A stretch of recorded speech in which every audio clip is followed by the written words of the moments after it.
Assalomu alaykum hurmatli do'stlar. Bugun biz sizlarga o'tgan darsimiz mavzusi rompning maydoni. Rompning maydon tepishning bundaq asosiy 3 formulasi bor. Agar bizga bir taraf va shu tarafga tushirgan egizlik berilsa, men yuz qo'ydim. Qolgan bir taraf va shu tarafga tushirgan egizlik qisqartib yozdim. Demak, bir taraf bilan egizlik berilsa, taraf bilan egizlik ko'paytsak, biz rompning maydonini olamiz. Kelasi, agar ikki diagonali berilsa, o çağda 2'den 1 köpeytgen D1 köpeytgen D2. Eki diagonallerin köpeytisine 20 tane. Endikin 3. bizim formulumuz bu terbi ve bir bulunu verilse. Şu tarafını kvadratlap arasındaki bulunun sinusuna köpeytimiz. Qani merhamet bir daha hesap çıkarış köçüreylik. Bizden bunda hesap tiktor bulun içine romb silinipti. Tiktor bulun meydanı 100 bolsa bu rombun meydan tipini alaydı. Yani bu hesap çıkarış için bir kanat bir formula var. Kelişinin haceti yok. Yani bunu biz eğiz çıkazak mı oldu? Formu arkalı çıkazak mı oldu? Bu asli logik hesap. Bana aytqanda. Yani qaranglar. Eğer şunu biz tikiga bölünen bolsak,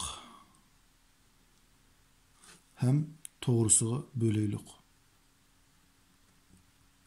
Şu jag'da bizning paydo bo'ldi? Bizda 8 tal 3 bulunluq paydo bo'ldi. Shunday-ku. Bu 8 tal 3 bulunluq, yani 1, 2, 3, 4, 5, 6, 7, 8. 8 tal özara teng 3 bulunluqlar. 8 tal 3 bulunluqning meydani 100 bolsa, 4 tali qanday bölügini egileydi? Albatta javob qancha bo'ldi? 50 bo'ldi. Demak, S, M, N, K, S durustmi? Teng, yoki 100'ning nimasi? 20 qancha 50. Çünkü bu boyalgan şunluqlar bu bardıq tiktor buluqdan teng 20'ni egileydi desek bo'ldi. Yoki bir tal şunluq meydan tip onu 4 köpeytib etsek mi bo'ldi? Bu hesap chiqarishning asli yo'li bir necha usuli bor. Kelasi bizning mana hesap ABC'da rombning bir tarafi 10 tanga romb deb barliq taraflari teng parallelogramni aytamiz shunday-ku. Barliq tarafi 10 ga bir diagonali 12 tanga. Alsa diagonali 12. Yani rombning maydon toplaydi. Ana qaranglar, biz AOC 3 bulunluq qaraylik. 3 bulunluq AOC. 3 bulunluq AOC'da bizde kechirsa AOB'da AOB 3 bulunluqda bizde AB qancha teng? 10 teng. AO qancha teng bo'ldi? 6 teng bo'ldi. Yoki bo'limi 12 nimasi 20'si. Çünkü AC bizi to'liq bilan 12 bo'lsa, AO ona 26. Demak, biz OB'ni topamiz. OB kvadrati Pifagor paydalimiz. AB'ning kvadrati ilingan AO'ning kvadrati. OB'ning kvadrati teng 10'ning kvadrati ilingan 6'ning kvadrati teng 10'ning kvadrati bizde 100 ilingan 36 teng 64 bo'ldi. Demek OB teng qancha bo'ldi? 8 bo'ldi. Bizde OB 8 bo'lsa, demek BD onun shikasi uzun chiqadi. Yoki BD tip uchun 8 ni ko'paytimiz 2 ga teng qancha? 16. Demek bizim bir diagonalimiz 12 mana, ikinci diagonalimiz 16. S'ten 2'den 1 köpeytilgan 12 köpeytilgan 16. Biz de formülü yukarıda yazdık. Yani diagonallerin köpeydisi 20 tane. Ben bu hesapta bizga bir diagonal berilgan. Men Pifagor teoremini paydalanıp ikinci diagonalni 20 topdim. Andan bu diagonalning barliq uzunluğunu tip aldım. Demek 2 bilan 12 qisqaradi 6'dan 6 16 ga bölsem 96. Demek berilgan rombning maydoni 96 ekan. Kelasi hisobimiz bizda ABC'da rombning ikki diagonal nisbati 3 bilan 4 perimetr 60 bo'lsa, maydon tipini oladi. Ana qaranglar, bu yerda yashish BD bölüngen AC teng 3 bölüngen 4 edi. Yani BD'ni AC'ga bölüp etsek, chiqqan nisbatlar o'zi 3 bölüngen 4 bo'ldi ekan. Demek BD bilan AC nisbati 3 bölüngen 4 bo'lsa, BD'nin 20 diagonali BO, AC'nin 20 diagonali OC, bu ikisinin nisbati ne oldu? 3 bölüngen 4 oldu. Müşahede men B10'i 3x deymi? OC'ni 4x de koyayım. 3x. Bu 4x bu. Endi demek BC kvadrat teng 3x'nin kvadratı koşulgan 4x'nin bu kvadratı oldu. Pifagor teoremisi boyunca teng. Bir de hesaplasak 25x kvadrat oldu. Demek BC teng 5x'ga. Endi perimetre tip üçün biz bir tarafı 5x bolsa perimetre kaç buldu? Buna 5x'ten 4 köpeytme kaç buldu? 20x buldu. Bu perimetre kaç gidenki? 60'ga tenki. Demek 20x teng 60 dep buna teng tüzme. Çünkü bunun perimetri özara teng boldu mana. Ben x teng kaçga? 3'ge. Endi x'in cevabını taptım mı? Endi b10 tapma. B teng 3x bolgan. Yoki 3'nü köpeytimiz 3'ge teng kaçga? 9'ga. Yani OC bizde 4x bolgan. 4'nü köpeytimiz 3'ge teng 12. Yani BO bu bize diagonalimizi 20. Demek BD onun 2'si uzun buldu. Yoki 2 köpeytimiz 18. AC bolsa 12 2 köpeytsek 24. Şurada meydan teng 2'den 1 köpeytilgen 18 köpeytilgen 24. 18'de 2 kısqıraydı 9'un. 9'un 24 köpeytsek 216. Şuna belirli hesabımız bana kelip çıktı. Kelesi biz bunda hesap. AC diagonal, BD diagonal. Bu iki diagonal koşulsa 14, perimetre 20 bolsa, rombun meydan tipi oldu. Bu hesabın qana işimiz. Qaranglar, AC ile BD'nin koşulsa 14. AC koşulgan BD tenqançıya 14 ki. Yani AC'nin 20 OC, BD'nin 20 BO. Uçaqda OC koşulgan OB 14'den 20 kancı oldu? 7 oldu. Demek OB bilen OC'ni koşulsa 7'den oldu. Moşedin biz OC'ni x de belgileylik.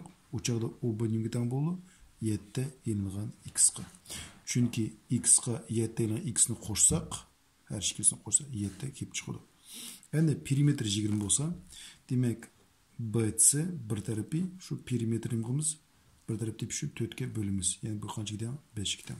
Yani B olsa 3 bununla qaraylık. Eğer buna ayrımsız aldım bolsak. Mana bizde B, mana bizde C, mana O. Demek O C'ni biz x dep belgildik. O B'ni biz 7 yenilgan x. Yani B C tarafı bizde 5. Çi bu üç bulta Pifagor teoremimiz paydalımız. Demek 7 yenilgan x'nin kvadratı koşulgan ikinci kaçtı bizde x'nin kvadratı teng kaçıga 5'nin kvadratı var. Yani bu temel işlem bolsak açaylık kvadratlap 49 yenilgan 7x köpeytsek 7x kesilsek 14x koşulgan x kvadrat koşulgan bu x kvadrat yazımız teng 25'ge. Joguşturali x kvadrat koşa x kvadrat 2x kvadrat yenilgan 14x plus 49 minus 25 teng 0'ga.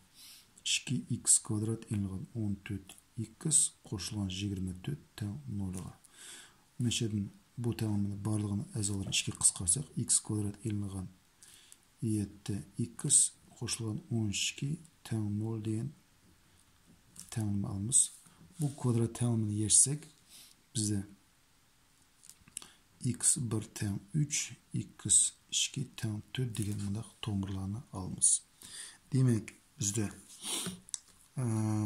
AC diagonalimiz 3 bolsa BO kaç boldu? 4 boldu. Endi özümüz gördüğümüz OC OB qarab uzunroq. Şu sebepten OC'ga 4'ni alsak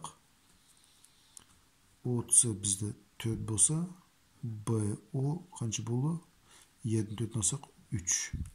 Demek OC bizde bu AC'nin 20. Demek OC 4 bolsa AC 2'si uzun kaç boldu? 8'den. BO 3 bolsa demek BD mana BO'miz 3 bolsa BD to'lig'i bilan 3 qancha bo'ldi? 6 bo'ldi. Demek meydanı 2'den 1 köpeytilgen diagonallerini köpeytip 20 almışız. 8 5 2 qisqarib 4 degdi 4 7 6 24.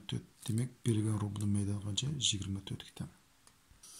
Kelesi hesabımız bizde ABC'nin rombunun meydanı 100 cm kvadrat. Onun bir diagonali ikinci diagonalinin ikisi uzun. Diagonallerden uzunlukları tipinleri. Yani bu rombunun meydanı bakı hem diagonalleri arasındaki bağlanış bakı. Demek bu hesap ne? sızması sızmayla S'ten 2'den 1 D1 köpeytken D2 formülası arkalı çıkarsam buldu. Hesabın şartı boyunca bir diagonali ikincisinin ikisi uzunken. Demek D1'ni x'de belgilesem ikinci diagonali bizde ikisi uzun olsa 2x buldu. Meydanı kaçı 100'gü teng. Ordu'nu koyma. S'nin ordu'na 100'ünü koyma.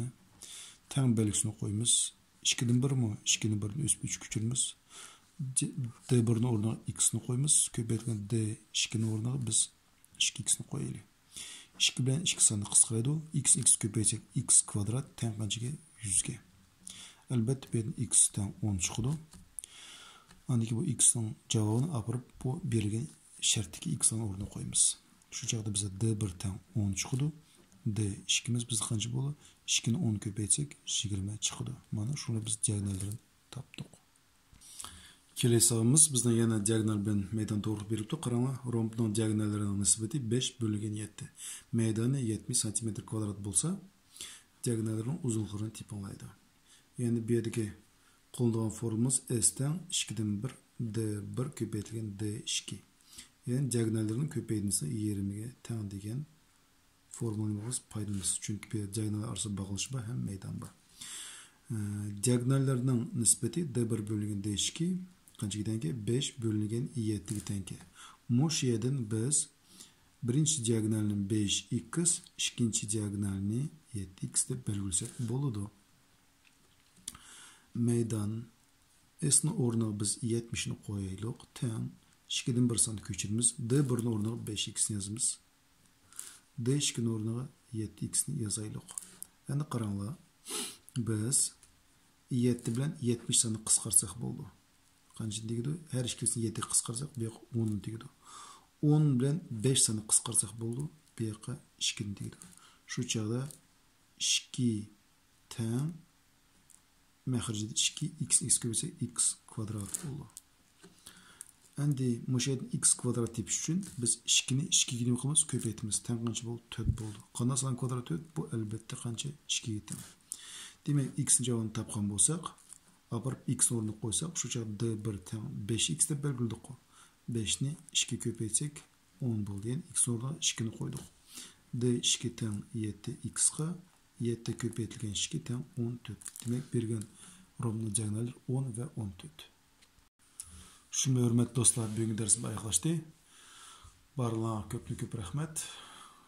Bu ders boyunca qanday bir oy fikirler bolsa, astaga kommentariyga yozishni unutib qolmanglar. Bo'pti, xo'sh, sog' salomat bo'linglar.